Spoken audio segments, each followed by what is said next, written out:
It smells like alcohol.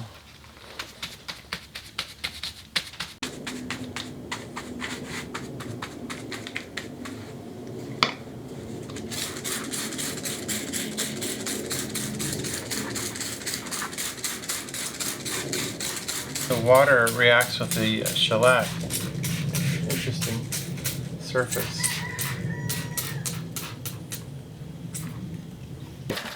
So I tend to work with materials and ideas that are familiar to me. My family, where I live here on the little farm, animals. I tend to use animals as surrogates for people that I know and situations that I have experienced. So oftentimes if you see a certain animal, it oftentimes represents somebody that I know. Like my father might be he might represent a rabbit, for an example, or I have a friend who looks like a bear. So if I'm doing a piece about him, I do him as a bear. And I also I have this ongoing conversation, if you will, that's about a rabbit and a crow. And sometimes the rabbit is the good guy, and sometimes the rabbit is the bad guy. The crow is the good guy, the crow is the bad guy. And so they have these conflicts constantly. And so oftentimes you'll see that in my work.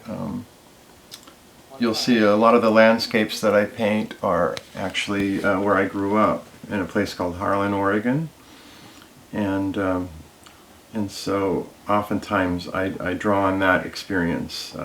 My family came west on the wagon trains many years ago, and so my work is oftentimes about that experience. I grew up in this little community that hasn't really changed all that much over the years, and it's unique. It's sort of a place out of time, and so I use that particular kind of imagery a lot.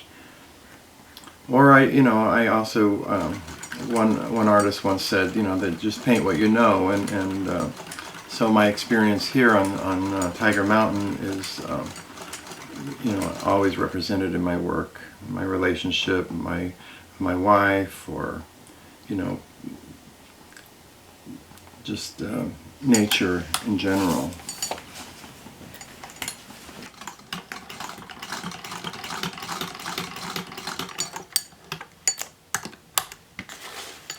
I've been obsessed with collage lately, or recently. This machine was built in the 1890s. It's over 100 years old.